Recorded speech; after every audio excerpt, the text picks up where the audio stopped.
Hi, good morning. എല്ലാവർക്കും good morning. ഞാൻ എന്നാ ചെയ്യുന്നതെന്ന് അറിയാമോ? രാവിലെ കാപ്പി ഉണ്ടാക്കാൻ പോവുകയാണ്. ഇന്നത്തെ എൻ്റെ കാപ്പി എന്താണെന്ന് കാണാം. അറിയാമോ, പുട്ടിന് ഞാൻ പൊടിയിൽ ഉപ്പും വെള്ളവും കൂടെ ചേർത്ത് നനച്ചിട്ടേക്കാണ്. ഒരു 10 മിനിറ്റ് കഴിഞ്ഞിട്ട് ഞാനിനി അത് ഇളക്കും.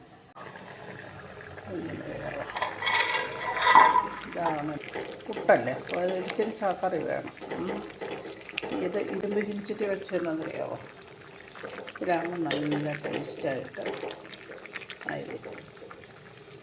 രണ്ടും ഇത് ഡെയിലി ഉണ്ടായിരിക്കും നമുക്ക്. നല്ല നന്നായിട്ട് നനഞ്ഞിരിപ്പുണ്ട്. പിന്നെ നമ്മൾ ഒരുപാട് സമയം നിന്ന് ഇളക്കണ്ടേ, അല്ലെങ്കിൽ ഒരു ഓണം പൊടിച്ച് ഒരു ഇളവിൽ പൊടിച്ച്. ഈ ടിപ്പ് പറഞ്ഞാൽ ആരെന്നറിയാമോ? എൻ്റെ അമ്മയുടെ അമ്മ ആണ് ഈ ടിപ്പ് പറഞ്ഞു തന്നത്. ഞാൻ എൻ്റെ മക്കൾക്കും പറഞ്ഞു കൊടുത്തിട്ടുണ്ട്. ഞങ്ങൾക്ക് പോർക്ക് കറിയല്ലേ, അതുകൊണ്ട് തേങ്ങ കുറച്ചേ ഇടുന്നുള്ളൂ. തേങ്ങ ഒരുപാട് ഇടുന്നതാണ് പുട്ടിന് നല്ലത്.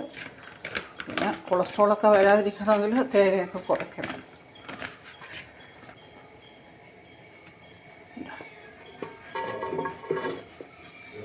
ഇടപ്പേക്കാൻ വേണ്ടി നമുക്ക്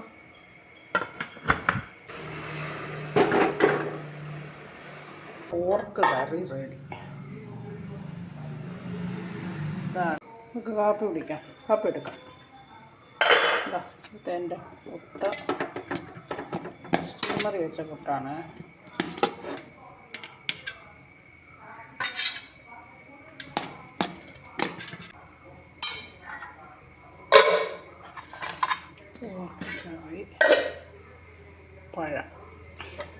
പഴവും മുട്ട കണ്ട. അപ്പോൾ ഇതൊക്കെയാണ് ഇന്നത്തെ എൻ്റെ ബ്രേക്ക്ഫാസ്റ്റ്. നമുക്ക് ലഞ്ച് എന്തൊക്കെയാണ് വെക്കുന്നതെന്ന് നോക്കാം. അതിനുള്ള ഒരുക്കങ്ങളാണ്. ഇത് ഞാൻ ചക്കക്കുരുവും ചക്കയും കൂടെ പണ്ടൊന്നും ഞാൻ ഇടില്ലായിരുന്നു, ഇപ്പോൾ ഇടും. നല്ല ടേസ്റ്റാണ് ഇപ്പോൾ. അപ്പോൾ അതെന്നറിയാമോ, ഈ ചക്കക്കുരുവും മാങ്ങയും മുരിങ്ങയ്ക്ക ഉണ്ടായിരുന്നെങ്കിൽ മുരിങ്ങയ്ക്കായിരുന്നല്ല, മുരിങ്ങയ്ക്കയില്ല. അപ്പോൾ ഒരു കായും എന്താണെന്നറിയാമോ, കൊഞ്ചുപൊടി, ഇതെല്ലാം കൂടെ ഒരു കറി വെക്കാൻ പോവുകയാണ്. നല്ല ടേസ്റ്റ്. ഇത് കണ്ടോ, ഞാൻ മാങ്ങയും പിന്നെ കായും ചക്കക്കുരും കൂടെ അരിഞ്ഞിരിക്കുന്നത്, കഴുകി അരിഞ്ഞ വെള്ളം. ഇതിനകത്തോട് വേണമെങ്കിൽ നമുക്ക് കൊഞ്ചുപൊടി ഇടാം. ഇത് ഇച്ചിരി വേവട്ടെ, വെന്ത് കഴിഞ്ഞിട്ട് കൊഞ്ചുപൊടി ഇടാം. ഓക്കെ. ഇതിൽ മാങ്ങയുടെ പുളി മതി. പാടപ്പേ വെക്കട്ടെ. ഈ കഷ്ണം വേകുമ്പോൾ ഇതിനകത്ത് ഉപ്പ് പൊടിക്കണമല്ലോ, അതിനടിച്ച് ഉപ്പ് പൊടിട്ടേക്കാം.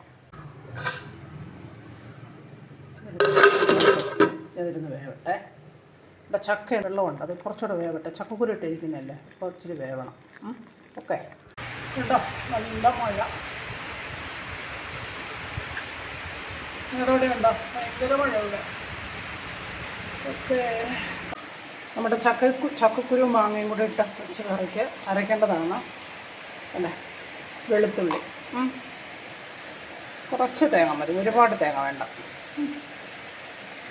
ഇത്രയും തേങ്ങ,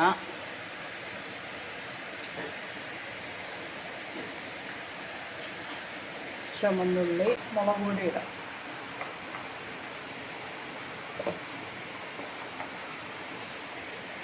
അതായത് കാശ്മീരി ചില്ലിയാണ്. ഇപ്പം നല്ല കളറായി.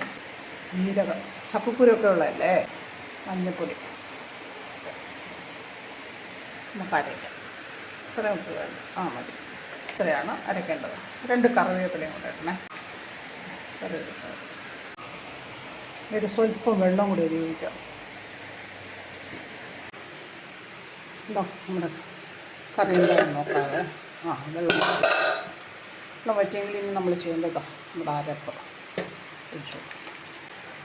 ഒഴിക്കണം. വേണ്ട കൊഞ്ചില്ലേ, ആ കൊഞ്ച് കഴുകി അടച്ചേക്കുന്ന അതിനെ കൂടെ ഇട്ടോളൂ.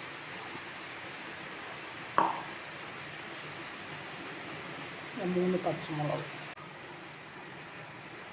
കണ്ട. ഇത് ഇച്ചിരി കുറുവി വരുന്ന ഒരു പാകമാണ്. ഇച്ചിരി വെള്ളം കൂടെ ചേർക്കണം. ഇത് ഈ അരപ്പിൽ കിടന്ന് ഇച്ചിരി ഈ കഷ്ണങ്ങൾ വെന്തതാണ്. ഉപ്പുണ്ട്. അപ്പോൾ ഇതിന് തിളക്കട്ടെ, ഒന്ന് വറ്റട്ടെ. അങ്ങനെ എൻ്റെ ചക്ക കൂട്ടാൻ വേണ്ടി ചക്ക ഇളക്കിയതാണ് ഇത്.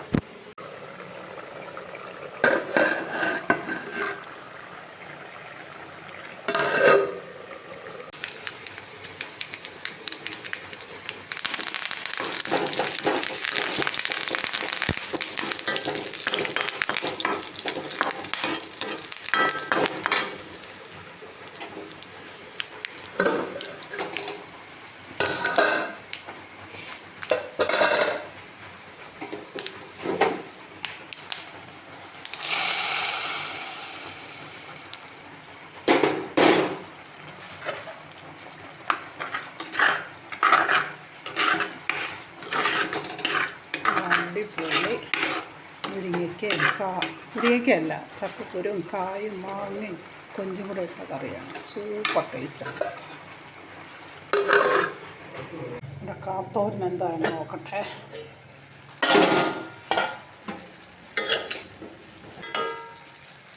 ഇച്ചിരി വെള്ളം വറ്റട്ടെ.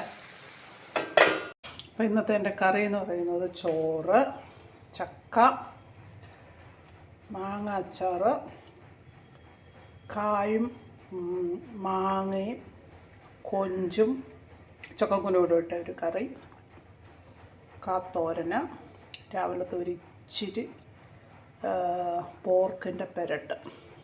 അപ്പോൾ ഇതൊക്കെയാണ് ഇന്നത്തെ എൻ്റെ കറി. ഉണ്ടോ? ഓക്കേ, എല്ലാവരും പോയി കഴിച്ചോളൂ.